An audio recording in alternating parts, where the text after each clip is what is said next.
So everybody, when I never met in person, I never met Jordan Peterson in person.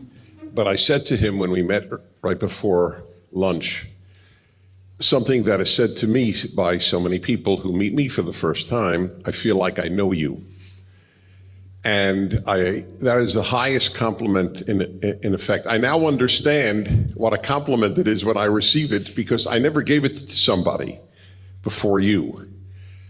And I have watched you for hours and listened to you and read your book. And in fact, I didn't just read your book, I heard your book from you.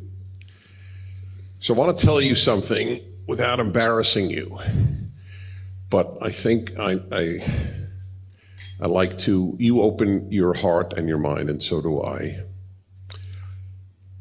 When I was very young, I realized that God or nature had given me what I have called a goodness detector. And I always knew when I was in the presence of a good person, because that's all I really care about. I think brains are wildly overrated, wildly. That's why I think you're not bright if you join Mensa.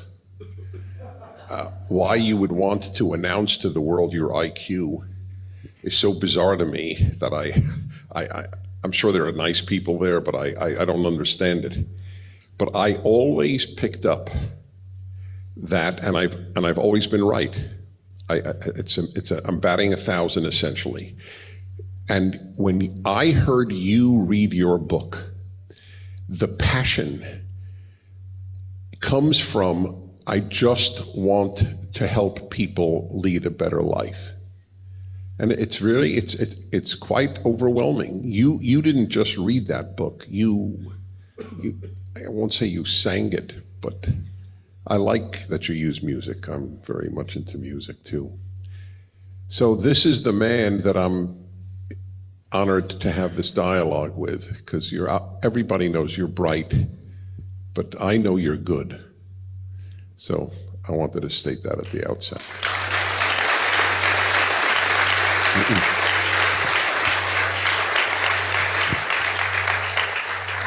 See, I have something to say about that. Good. That's good.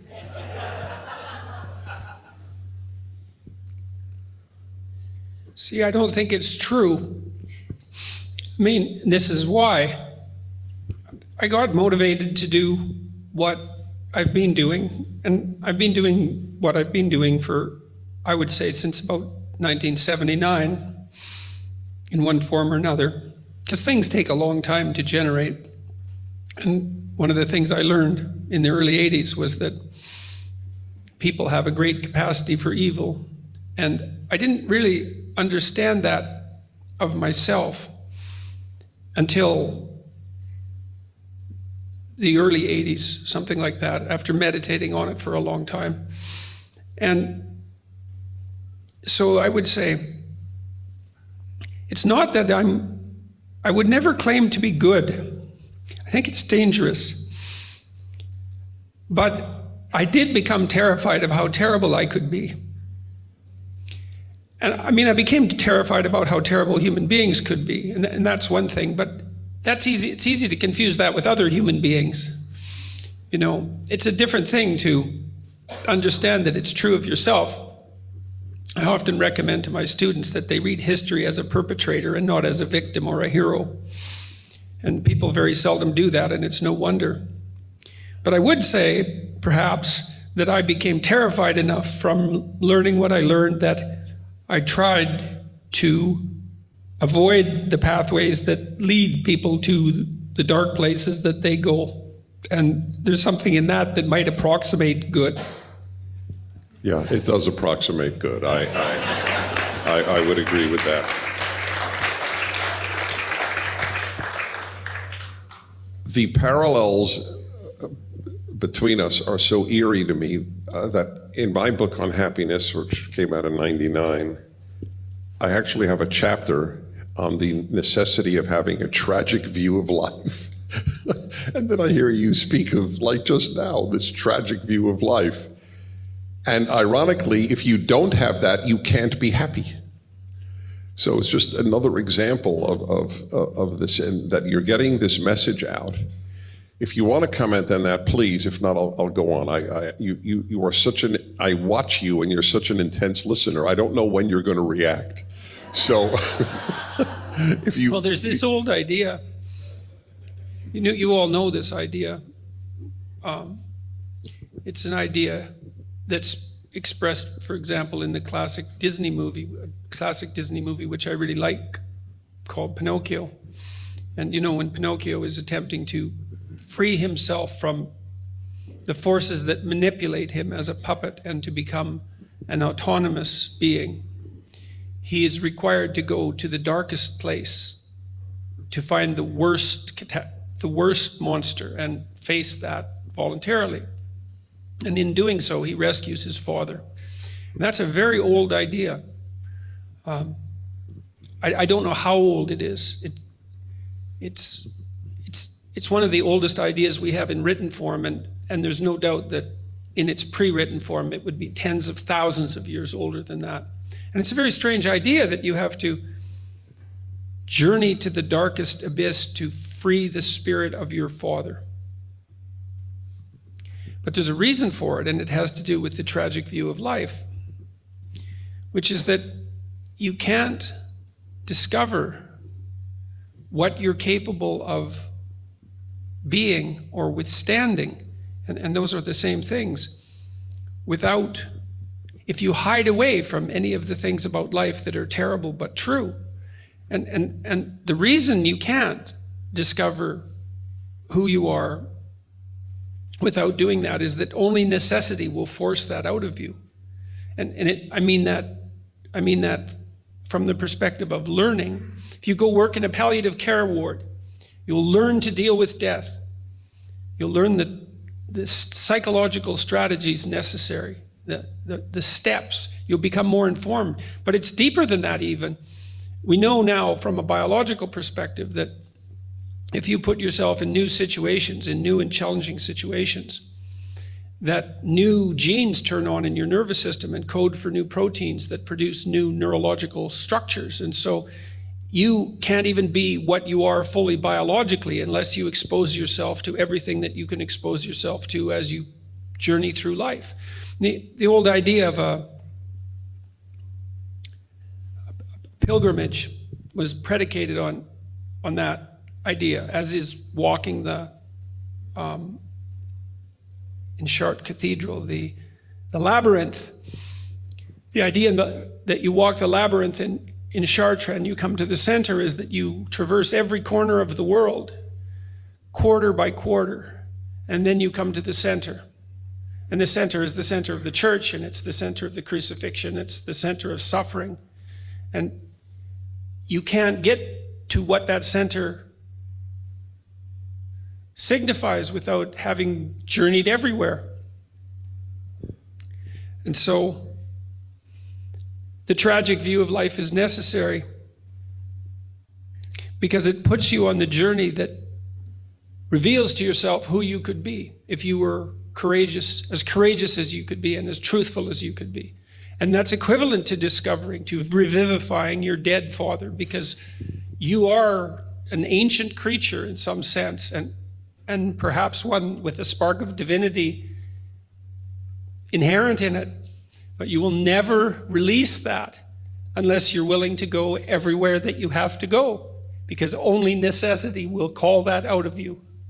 And so you can't be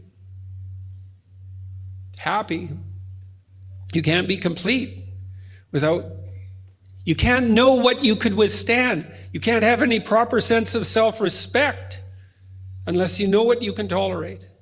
And if you avoid everything that you have reason to avoid, but should nonetheless not avoid, you won't know who you are, and then you can't live properly.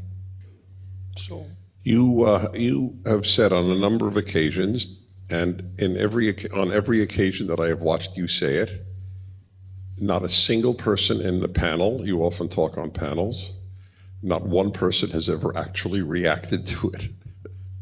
I totally get it. Nevertheless, it's one of the most important things you regularly say. You live as if there is a God. Is that correct? Well, people ask me if I believe in God.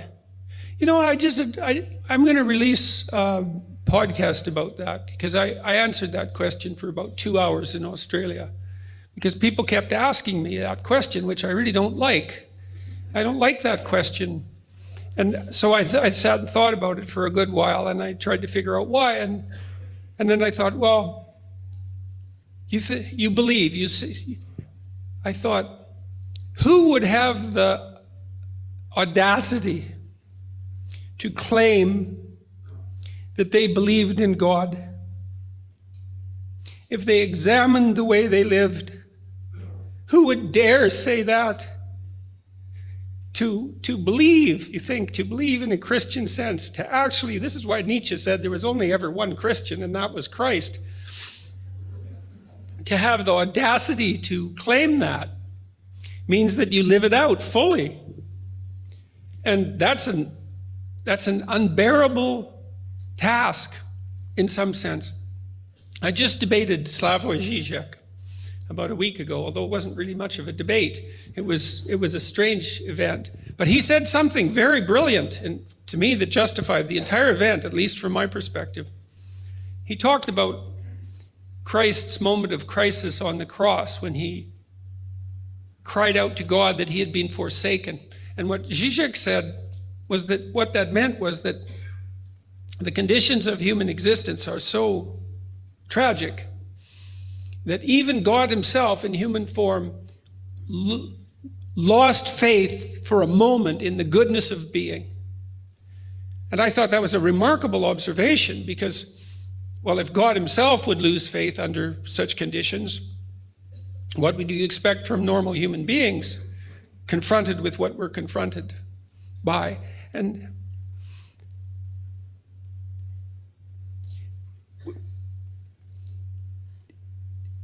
to be able to accept the structure of existence, the suffering that goes along with it, and the disappointment and the betrayal, and to nonetheless act properly, right? To aim at the good with all your heart, right? To dispense with the malevolence and your desire for destruction and revenge and all of that, and to face things courageously and to tell the truth, to speak the truth and to act it out. That's what it means to believe. That's what it means. It doesn't mean to state it. It means to act it out. And unless you act it out, you should be very careful about claiming it. And so I've never been comfortable saying anything other than I try to act as if God exists, because God only knows what you'd be if you truly believed. I mean, if you think about it in some sense, that's the central idea in Christianity, is that if you were capable of believing, it would be a transfiguring event, a truly transfiguring event. And I know people experience that to one degree or another, but we have no idea what the limit of that is. And we have no idea what the possibility is within each person if they lived a life that was maximally courageous and maximally truthful. You know, because maybe you're running at 60% or 70% or 20% and at cross purposes to yourself. God only knows what you'd be if you believed. And so, well, I try to act like I believe, but I'd never claim that I manage it, because it's a lot to manage properly. And you have to be careful about claiming to manage things that you can't manage. And so that's part of the answer to that question. It's a great answer, as it happens.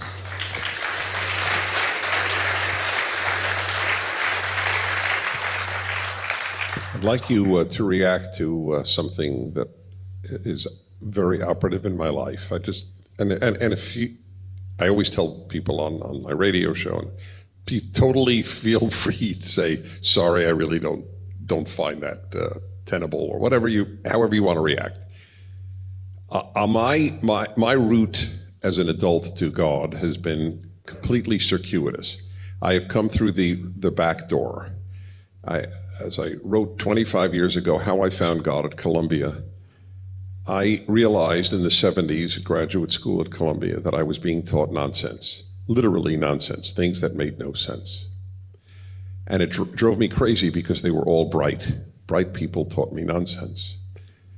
One day, walking through Columbia, the only time I ever had, I wouldn't say I never had a theophany, but I did have an epiphany.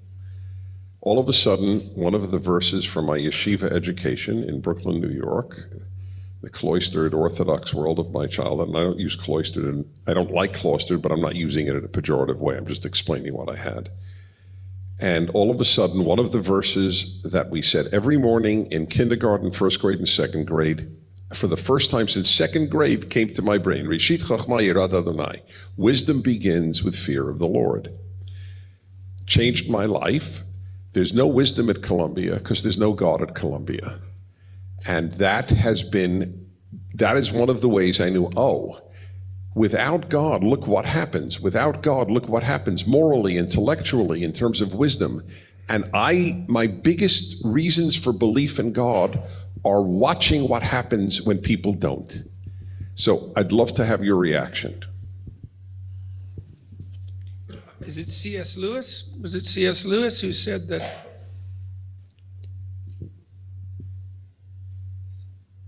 if you cease to believe in God, you'll start to believe in anything? That was the British guy. Chesterton. Yeah, Chesterton. Thank you. Right. Yeah. Yeah. Well, that's a good way of looking at it. I mean, if Catholicism, I've gone through lots of Catholic cathedrals in Europe, and of course they're stunning creations, but they're Gothic and strange, and the doctrine is eerie and complex and surreal, and the biblical writings are the same. You think of a book like Revelation, for example. But I think that the Catholicism, that's as sane as people can get. Broadly speaking, is that we need a metaphysic, a narrative metaphysic to hold us together. And it has to be predicated on something that's transcendent and absolute. And if you lose that, then you'll fall for something else. You'll fall for something else. Or you'll fall for nothing, which is no better. And I learned that from reading Nietzsche, and I learned that from reading Dostoevsky. And this is the problem with the rationalists like Sam Harris and the atheists, Dawkins. They believe that if we dispensed with our superstitions, we'd all become Harris and Dawkins. Rational beings devoted towards the good, however we conceptualize that for rational reasons. And I don't believe that, because I don't believe that we are rational beings fundamentally. I think we're deeply irrational. It's amazing that we can all sit in this room together without tearing ourselves into shreds. And I mean that. It's really quite a remarkable thing that all of us who've come from all over North America can sit here so peacefully and concentrate on a single thing without any tension or trouble. The improbability of that should not be underestimated. The unlikelihood that might be the case. And then the issue of God as well is that there has to be something of fundamental worth. There is something that you consider of fundamental worth. I think that regard for other people, for the consciousness of other people, for the conscious being of other people, is in that realm. If you're going to have a relationship with yourself, if you're going to be able to love someone else, if you're going to be able to take care of your family and your community, you have to attribute to human beings a value that might as well be described as divine, given that it has to be the ultimate value that you hold. And it seems to me that it's not unreasonable to associate that value that is intrinsic in humanity with something that's that's metaphysically real, that's part of the structure of reality itself. And my sense has been that it makes, if you watch how people act when they're acting properly, the hypothesis that there is divinity within us that reflects divinity itself is the only conclusion that makes sense, that works. And so I think the evidence suggests that. You know, you said, you look what happens when societies lose their bearings. It's like, yeah, that's what convinced me, to the degree that I became a religious person. Wasn't as if I discovered God. It was more like I discovered Satan, or discovered the devil, and certainly believed that very powerfully, metaphysically or not. You don't have to read that much about what happened in Nazi Germany, or what happened in the Soviet Union, or what happened in Maoist China, what continues to happen in many places around the world, to be convinced that there's a great darkness. And it seems to me that if there's a great darkness, then there has to be a great light. And the first part of that is true beyond any hope of refutation. And the second seems to be a logical necessity in the light of the first. It's a powerful line that you did. I feel so obviously the same. I want to talk to you about the darkness. So I've often said, all of my life really, that we have a wrong metaphor in calling evil dark, because it's actually so bright that people can't stare it in the face. The number of Canadian or American students at the most prestigious universities who could identify Pol Pot or even the Gulag Archipelago, let alone the Great Leap Forward in China, is so small. The knowledge of evil, it is now up to over a quarter of kids never heard of Auschwitz. It'll be a half very soon. It will be 3/4 in a generation. They don't know evil. At Berkeley, I had a dialogue with 2 leftist students. My last question to them was, do you believe people are basically good? And they said yes. And I said, it's so demonstrably wrong, that belief, that there's only one possible explanation for why you hold it, because you live in such a good country. Yeah, well, that's the goodness of naivety, right? And it's something that's encouraged. You know, you encourage that by producing safe spaces around people. You produce that by sheltering them. You want to preserve that childlike innocence, but once you're no longer a child, it's not childlike, it's just childish. And that's not good, to be a 40-year-old child and to think that people are fundamentally good. It's not that. Good is very difficult. It's by no means the default position. What's the default position? Entropy, catastrophe, tragedy, malevolence, and death. That's the default position. The good struggles up against that. That's no easy thing to manage. To think of that as intrinsic. It's an intrinsic possibility, but it's not something that it's not something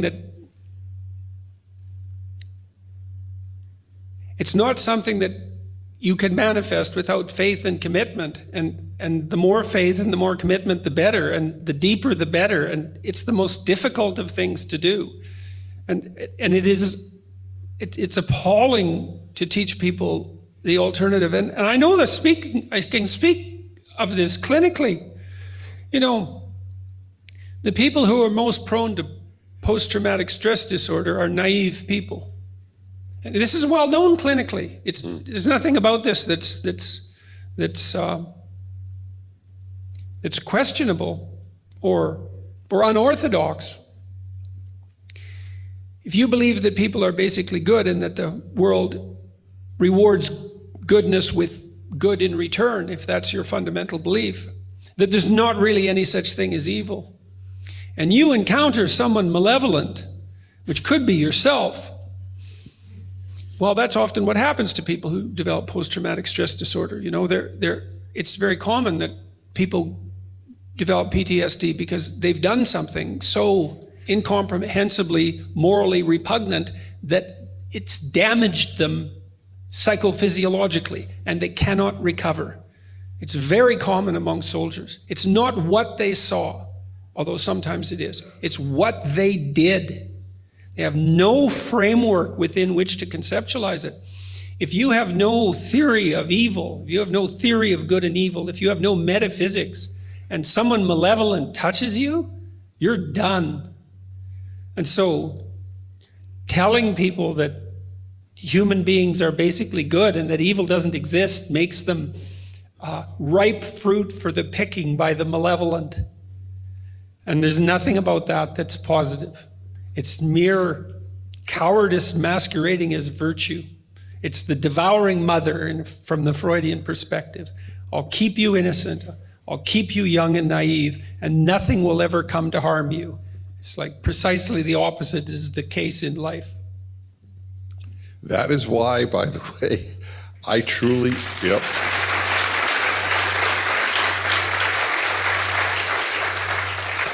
That is why I truly believe that a 12-year-old at a traditional Christian or Jewish school is wiser and more likely to be happy than a secular professor of philosophy who is 50 years old. Just because I knew, I went again to yeshiva, so half the day in Hebrew Jewish studies, half the day in English secular studies. I knew at 6 people were not basically good because God said so in Genesis when he decided to destroy the world because it turned out rotten. So I knew at the earliest possible age people were not basically good, and it not only affected my Weltanschauung, my worldview, it made me happy because then I realized, wow, I'm meeting good people. Despite the fact that people are not basically good, I really do have good people in my life. Am I lucky or what? Yeah. Well, that's a really good point, because you see, when I said that it was a miracle that we can all sit here peacefully, right, like that is how I look at it. Right. I think every day when I walk out into the world and it's not rack and ruins and flames and floods, that it's a bloody miracle. Right, exactly. I mean it, that we hold this together. Yes. It's not an easy thing to do. Right, and right. Peace, to think of peace as the default position is a form of deep insanity. Like it requires work to maintain peace. And you can't be properly grateful unless you understand how unlikely it is that, well, we're not in the throes of World War III. We're not still in the depths of World War II. That the Cold War is mostly over. That the economic conditions of people everywhere on the planet are improving at a rate that's could only be described as miraculous, and that most things are going in a positive direction. If you assume that that's normative, then you think, well, that's life, and you have no reason to be wide-eyed, to have your eyes wide open in admiration and gratitude at the fact that the worst, which has frequently manifested itself, is not knocking at your door at this moment. Because that's the story of humanity, and not peace and prosperity. So here we have it, and here we should preserve it, and here we should spread it. We should do everything we can to live in a manner that makes that most likely, and we should do that because, well, you said, what did you say? Fear of God. It's like, throughout the Old Testament, it's one story after another, is that people develop societies and they become arrogant and they wander off the path, and as soon as they wander off the path, all hell breaks loose. And if you're fortunate enough to be where all hell isn't breaking loose, you should do everything you can to help ensure that we stay the course and walk the straight and narrow path. So I have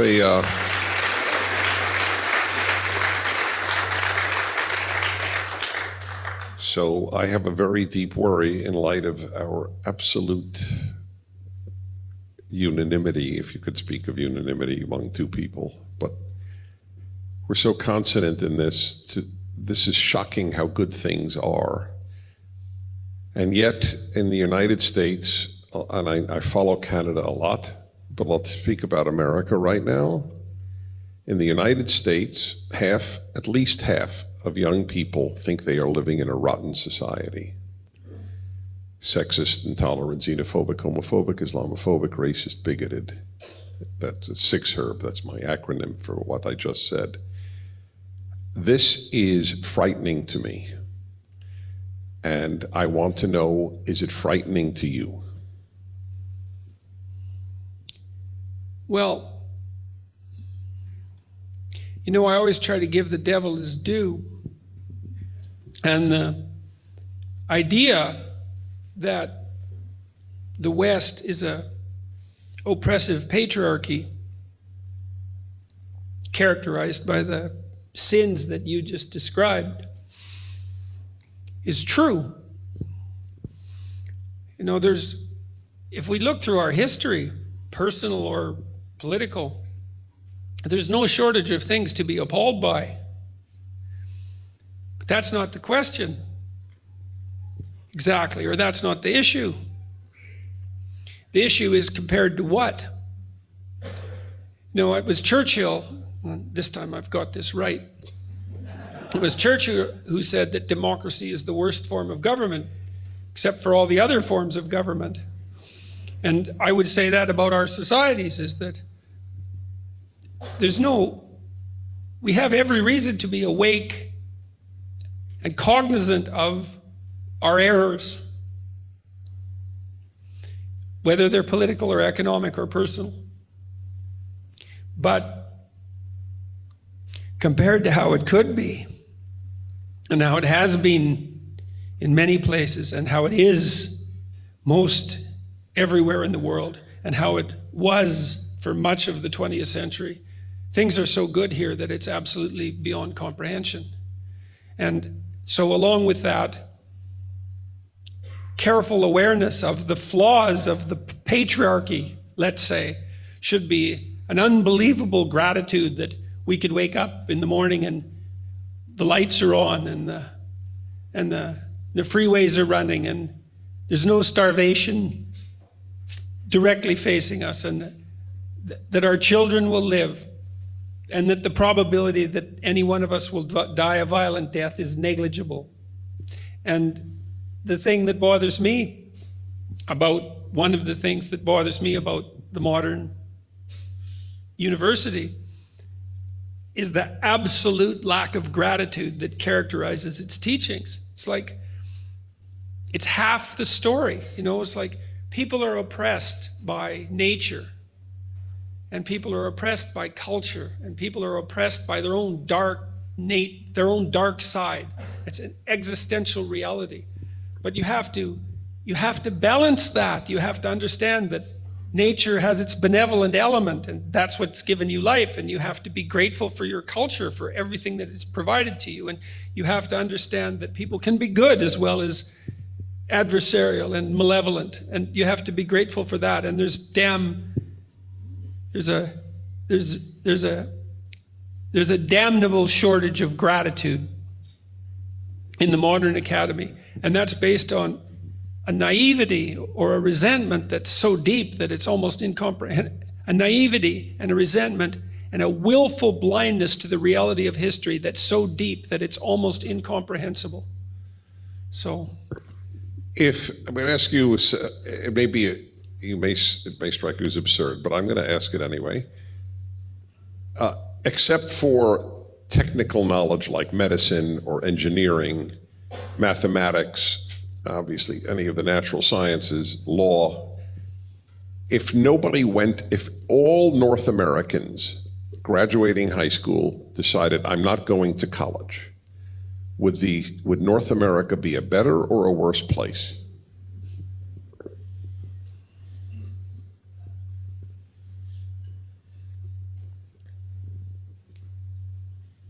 if you took away the STEM fields. Yeah, taking away the STEM fields. I think that universities, not colleges necessarily, I think that universities do more harm than good now. And I'm very loath to say that, because I've been part of the academy for 30 years and taught at great institutions. But the postmodern collectivist doctrine is so psychologically and politically toxic that I think that academia now does more harm than good. And it's not only what it teaches, which is the ideology, this ungrateful ideology which denies the existence of the individual.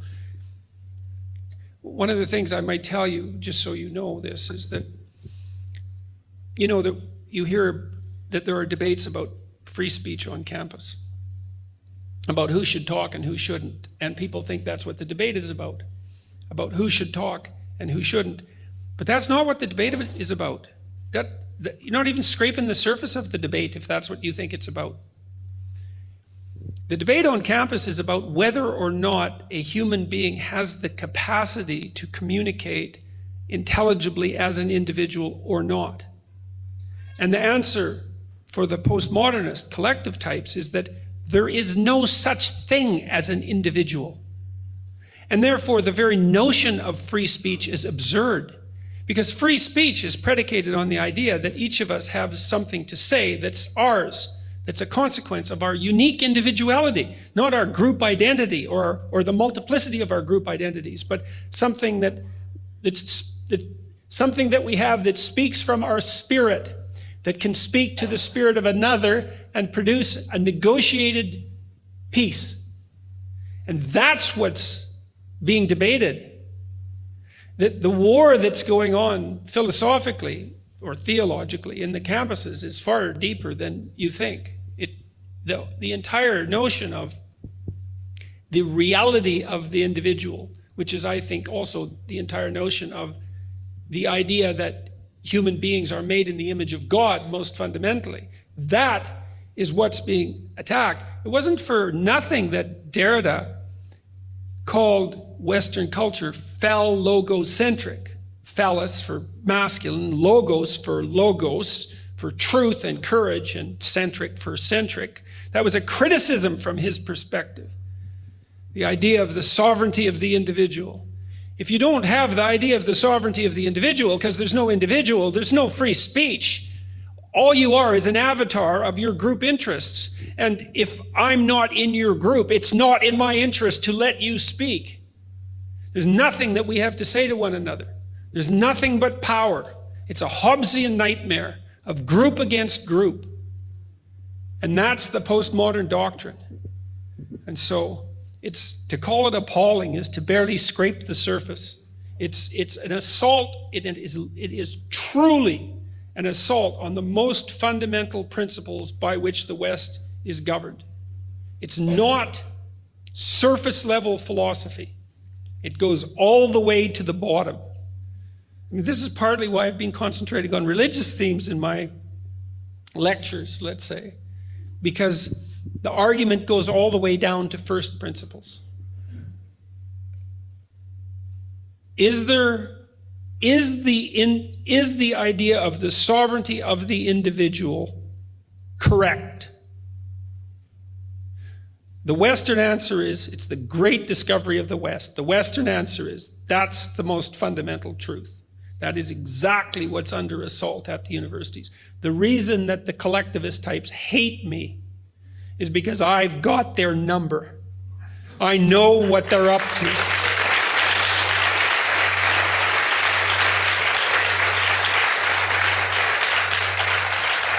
And I think further that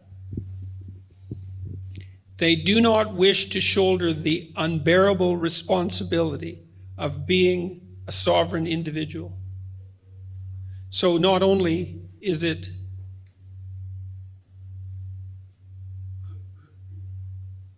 and that accounts for the cowardice, and that accounts for the attempt to weaken the spirit of the people that they're teaching by overprotecting them. They're not willing to take on the responsibility. And the fault has to lie elsewhere. And I think that's a good judge of someone's character in general. It's like, well, the world is in a messy state, let's say. And the question is, whose fault is it? And the answer is, yours. That's the right answer. It's not the patriarchy, it's not some identifiable group, it's not some structure that's gone wrong, even though those things can go wrong. And that's the other fundamental truth of the West, is that things would be a lot better if you were a lot better. And you have to decide if you're willing to accept that. And you have every reason not to. It's a terrible thought. You know, it was Solzhenitsyn, I think, and this is a paraphrase, but it's close enough. He said that one person who stopped lying could bring down a tyranny. And that when I first read that, I thought that can't possibly be true. And as I understood it, I thought that can't possibly not be true, because the only thing that can break the spine of a tyranny is the truth. And the only way that the truth can be told is that some individual tells it. And so it's necessarily the case that tyranny is broken by the truth of the individual. But then the question is, well, is it going to be you that's going to do that? It's no trivial thing. You know, people come and tell me very frequently, and they write me and they say, well, you know, I agree with what you say, and this terrible thing is happening in my workplace, and, you know, I don't know what to do about it, and I don't want you to make my story public, and because of the potential for repercussions. And I think, yeah, well, I mean, I understand your position. It's no joke to stand up when the amateur totalitarians are knocking on your office door. But if you don't, then sooner than you think, it'll be the professional totalitarians, and then you'll be in the sort of trouble that unless you've tried to imagine it, you can't possibly imagine. So, in the minutes remaining, I'm going to ask a few personal questions, as I did with the late, great Charles Krauthammer at one of our weekends, because people, like, including me, are just fascinated. So here's one. What was the city in Alberta you grew up in? Well, it wasn't a city. Exactly. Okay. It was a little town. It's called Fairview. It's Right. about 800 miles north of the American border, so it's a long ways up there. Right. So how often, if at all, do you think, when people stop you at airports and you go around the world lecturing,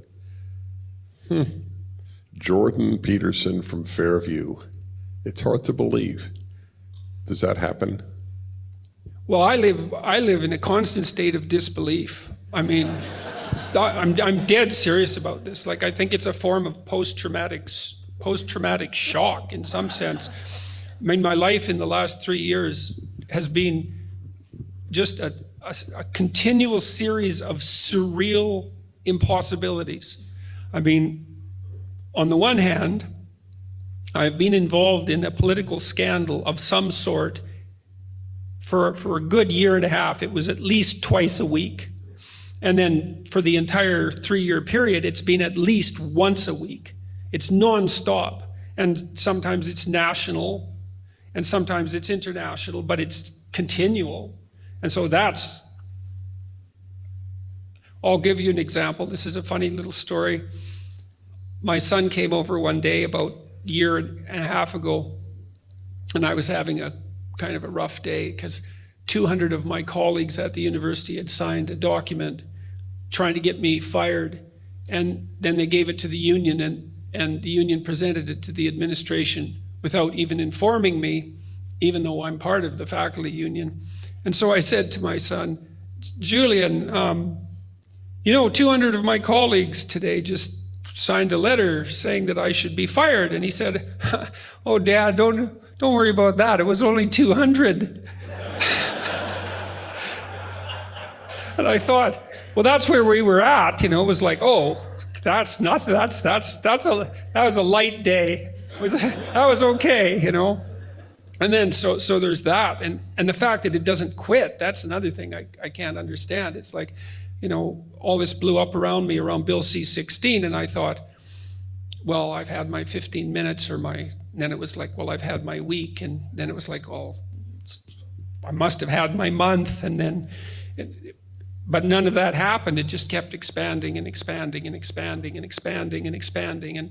And every day I wake up and I think, well, this is going to come to an end, but it doesn't. It just expands. And that just doesn't seem credible in the least. Every time I come to an event like this, or, I mean, when I was in Australia, I was speaking to audiences of 5,500 people.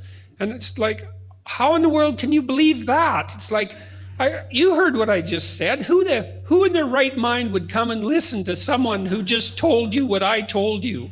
You know, it's so dark and it's so demanding. You wouldn't think that people would line up for blocks and spend their hard-earned money and come because it's like a marital anniversary. That's what they say. This was our anniversary present to each other. I think you people, you're completely out of your mind. And then I think too, you know, that the state of disbelief is necessary. And maybe that's an advantage to being older, because I'm too old to adapt rapidly. And this isn't the sort of thing that you should adapt to, right? I should be in a constant state of shock disbelief because it keeps my head on straight. I don't know what's going on exactly. I don't know why it's the case that what I'm saying is so necessary, apparently. But it seems to be, and I'm trying to figure out why, but I'm certainly not for a second. I think I take very little for granted. And I mean, I think I take even less for granted than you might think. I told you that I don't take it for granted that you can all sit here peacefully, you know, and that is how I look at the world. Is that if it isn't burning in rack and ruins, then I think it's a bloody miracle. And the fact that things have gone well for me, and that I'm still standing, which is also a miracle of sorts, you know. I mean, there were probably 30 different scandalous episodes that had that anyone with any sense would have thought would finish me. And they've all backfired. And that's also,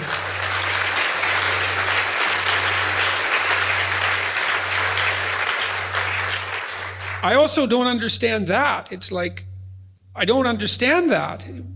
I get attacked in the New York Times, and my friends call me who are New York Times readers, and they say, you've had it this time, because that was the New York Times, you know.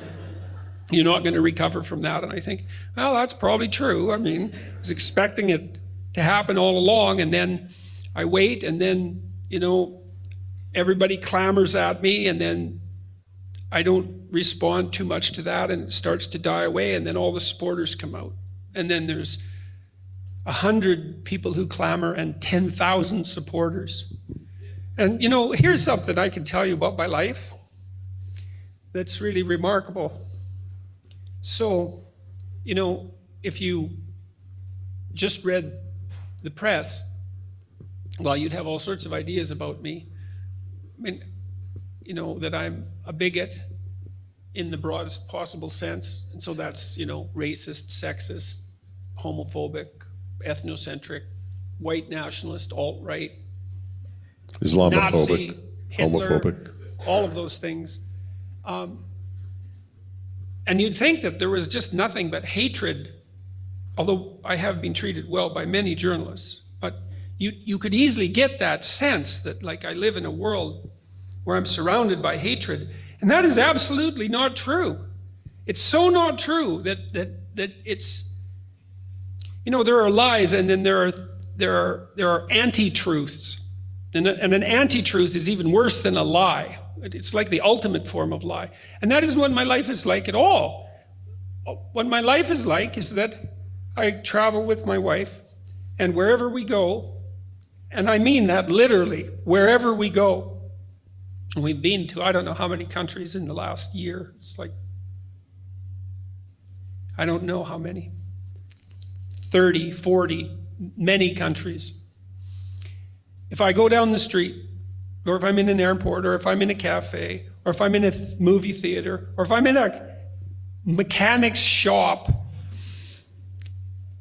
some person comes up to me every 10 minutes and says, I hope I'm not disturbing you.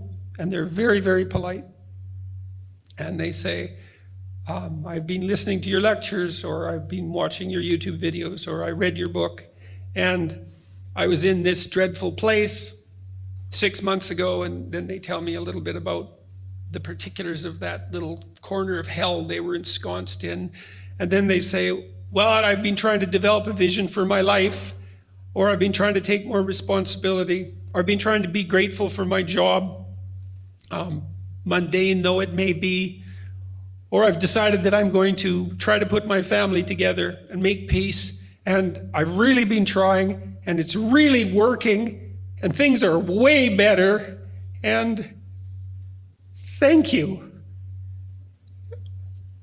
And so, well, it's overwhelming to have that happen continually. It's very difficult to believe, but it's unbelievably positive. You know, I mean, it's, if you could imagine, if you could ask for what you wanted, eh?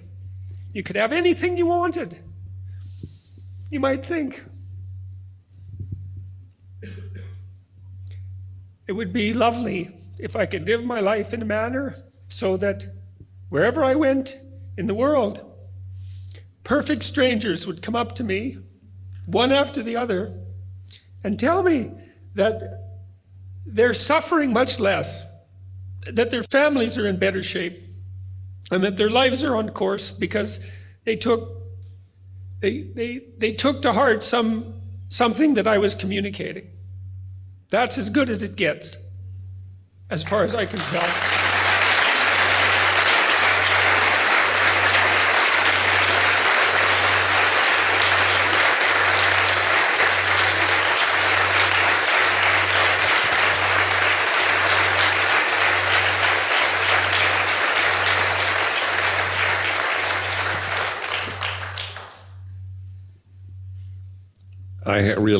I don't want to ask anything else. I think this was so powerful. And if that didn't prove my instinct is right, nothing will. Jordan Peterson, you are a good man. You are doing a lot of good. I thank God he made you. Thank you.